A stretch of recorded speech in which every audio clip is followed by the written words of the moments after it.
Hello friend, आप सभी को मेरा प्यार भरा प्रणाम। मैं रामेश्वरी भट्ट आप सभी का अपने यूट्यूब चैनल और देवभूमि उत्तराखंड के रुद्रप्रयाग जिले के कंडारा गांव में आप लोगों का हार्दिक अभिनंदन करती हूं और महाराज राजेश्वरी भोलेनाथ से आप सभी की कुशलता की कामना करती हूं कि आप सब लोग कुशल मंगल होंगे। मैं भी कुशल मंगल हूं और आज मेरी वीडियो की शुरुआत 10 बजे से रुद्रप्रयाग मार्केट के कलेक्टेड ऑफिस से हो रही है और मेरे साथ में है मेरी बहन आंगनबाड़ी वर्कर। गाँव का बड़ी तुम? मैं 10 जुला कांडाई महड़ से। अच्छा प्रणाम। आज हम यहाँ पे कलेक्टेड में अपने पोषण टेकर ऐप के बारे में धरना प्रदर्शन करने जा रहे हैं।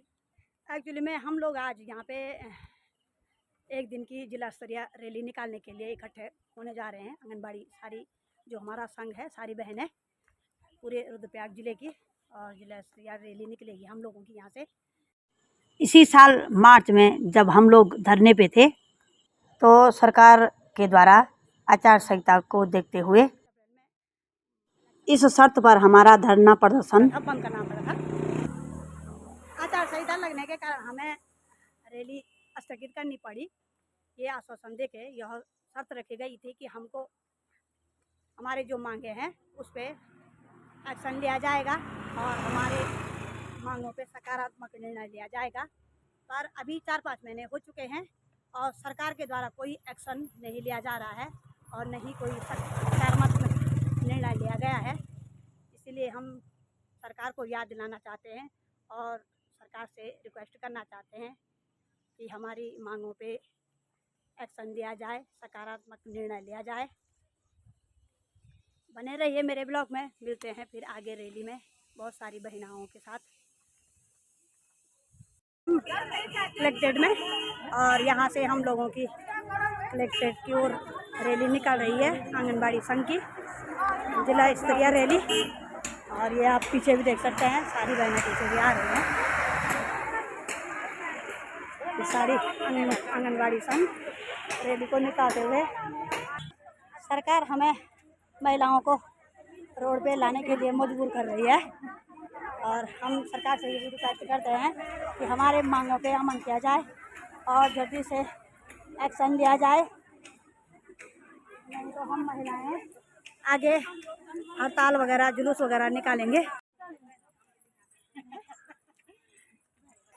ये हमारा संघ कलेक्टेड की ओर निकलते हुए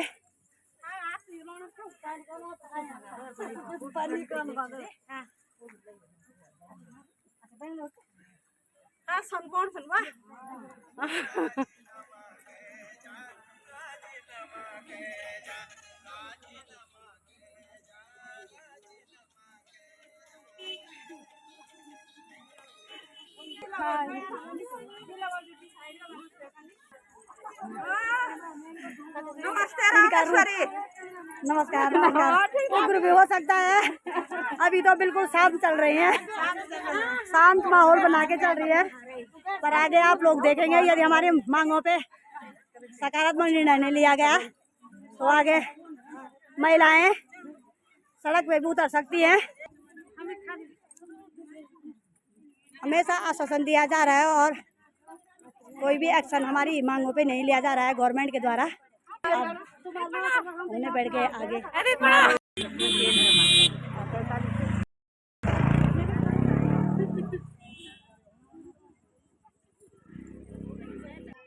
नारेबाजी भी स्टार्ट हो चुकी है। महिलाएं नारे लगाने बैठ गई है। क्या होगा?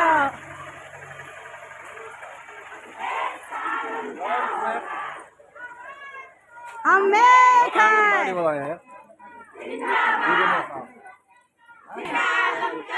मीडिया वाले भाई साहब भी आ रखे हैं। पहाड़ी सफरनामा किसी से भीख मांगते नहीं, किसी से भीख मांगते, वेतन भोगी हमें बना दो, वेतन भोगी हमें बना दो। उस देश का आलम क्या होगा?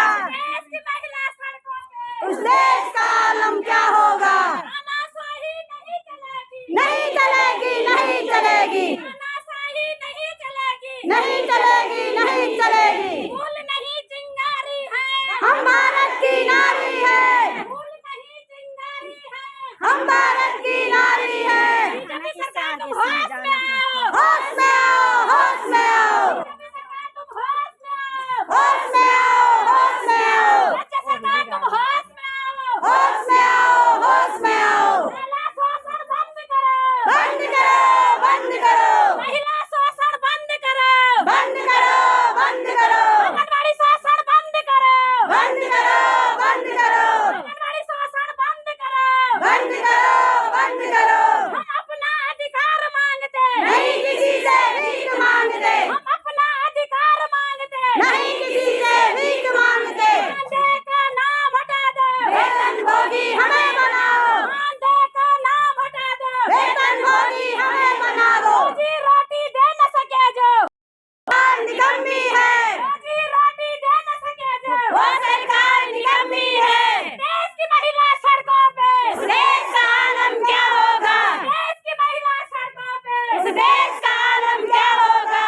तानाशाही नहीं चलेगी, नहीं चलेगी, नहीं चलेगी, तानाशाही नहीं चलेगी, नहीं चलेगी, नहीं चलेगी। आंगनबाड़ी एकता जिंदाबाद, जिंदाबाद, जिंदाबाद, आंगनबाड़ी एकता जिंदाबाद, जिंदाबाद, जिंदाबाद, नारी शक्ति जिंदाबाद, जिंदाबाद, जिंदाबाद, नारी शक्ति जिंदाबाद, जिंदाबाद, जिंदाबाद, मातृ शक्ति जिंदाबाद, जिंदाबाद, जिंदाबाद। महिला शोषण बंद करो, बंद करो, बंद करो, महिला शोषण बंद करो, बंद करो, बंद करो। हमें कोई भी चीज़ का भुगतान नहीं मिलता है, चाहे भवन किराया हो, चाहे हमारा TADA हो, किसी चीज़ का भी। इतनी असुविधाएं हो रही कि हमारी बहनों को मानसिक स्थिति से जूझना पड़ रहा है। और सबसे बड़ी बात यह है कि हमारे ग्रामीण क्षेत्रों में नेटवर्क की समस्याएं हैं। नेटवर्क की समस्या होने के कारण जो हमारी बहनें अपना यहाँ हाजिरी नहीं लगा पा रही हैं। तो ये केंद्र सरकार होती है, अगर हमारी अटेंडेंस पूरी नहीं जाती है तो हमारा एक दिन का मानदेय काटा जा रहा है, जबकि सरकार को ये विदित है कि हम केवल 9,000 मानदेय पे काम कर रहे हैं। तो और उसमें से अगर हमारा एक दिन का मानदेय कटता है तो हमारी गृहस्थी पे, हमारे जो हमारी जीविका है उस पर क्या असर होगा। लेकिन आज सबसे दुखद बात यह है कि 90,000 और 1 लाख जो कमा रहे हैं उनका मानदेय नहीं काटा जाता, उनकी तनख्वाह नहीं काटी जाती। लेकिन हमारा महिलाओं को शोषण इस तरह से हो रहा है कि 9,000 देने के बावजूद, और अगर हमारी समय पे अटेंडेंस, हमारा पोषण ट्रैकर ऑन नहीं होता है किन्हीं कारणवश, तो हमारा 300 रुपये दिहाड़ी काट के आता है। इस तरीके से अगर ऐसा चलता रहा, मानदेय की कटौती की ये स्थिति बनी रहेगी, तो जो 9,000 हमारी बहनें मानदेय पा रही हैं वो शायद महीने में केवल 1,000 रुपये पाएंगी, क्योंकि समस्याएं इतनी है कि बच्चे हैं, घर गृहस्थी है और सबसे बढ़िया नेटवर्क की समस्या है। तो क्या ऐसे में एक आंगनबाड़ी कार्यकर्ता की जो है जीविका क्या सुचारू रूप से चल पाएगी? हम सरकार चाहते हैं क्या आंगनबाड़ी पे ही ये नियम लागू हैं? क्या ऊंचे तबके के जो हमारे अधिकारी हैं उन पे लागू नहीं है?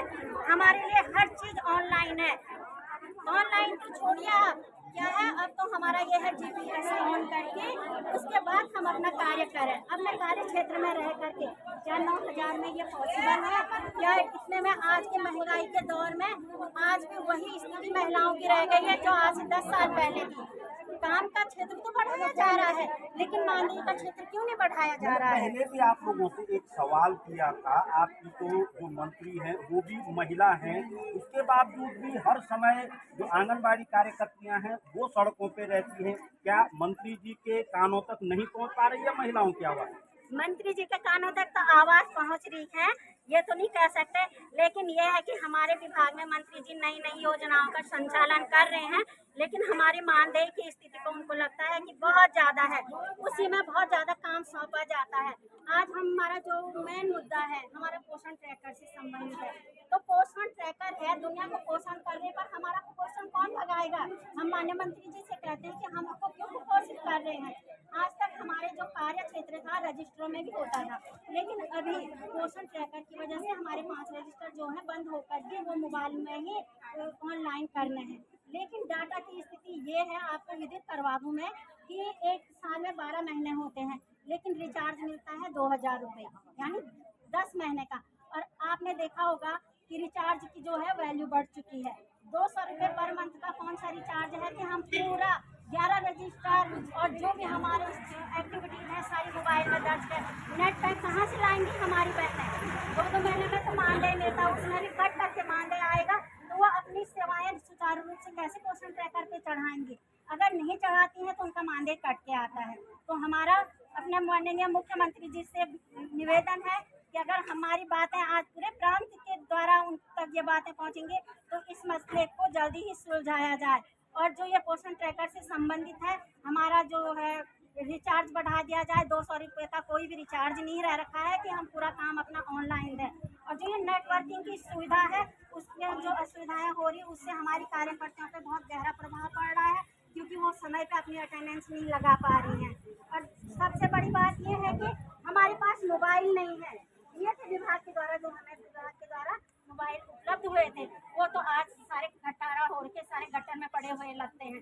और एक मोबाइल होने के कारण हम हमारी जो बहनें हैं, हो सकता है वो गरीब बहनें हैं, एक एंड्रॉइड फ़ोन है उसमें अपना विभाग का काम करें, अपने बच्चों के लिए ऑनलाइन पढ़ाई जो करवाएं या निर्वाचन से संबंधित काम जो करवाएं। इस मसले को गंभीरता से लाया जाए और जल्दी से जल्दी हमें विभागीय फोन उपलब्ध करवाए। तो जैसे आज पूरे प्रदेश में आंगनबाड़ी कार्यकर्तियों का कलेक्ट्रेटों में, ब्लॉक मुख्यालयों पे धरना है, प्रदर्शन है, ये ज्ञापन सौंपने का है। अगर स्थिति यही रहती है, सरकार अपनी बात पे अड़ी रहती है, तो आगे को लेकर कोई रणनीति तैयार हो पाई है? हाँ, अभी तो आज शांतिपूर्ण ढंग से ज्ञापन के माध्यम से हमने यहाँ पे डीएम साहब के द्वारा ज्ञापन दे रहे हैं। शांतिपूर्ण तरीके की रैली है, ज़्यादा कोई उग्रवादिता नहीं है। लेकिन अगर यही स्थिति रही और हमारी बहनों के मानदेय में कटौती होती रही, हमारा रिचार्ज हमको बढ़ा के नहीं दिया गया और पूरे 12 महीने का रिचार्ज नहीं मिला, तो हो सकता है कार्य क्षेत्र हमको फिर से वही कार्यस्थल को बंद करके धरने पे सड़कों पे उतरना पड़ेगा। और ये कहाँ तक जाएगा ये धरना, ये हम भी नहीं कह सकते हैं। मतलब आज की जो रैली है वो मुख्यमंत्री को एक चुनौती के तौर पे, चेतावनी के तौर पे है। अब इससे आगे हमारी जिला अध्यक्ष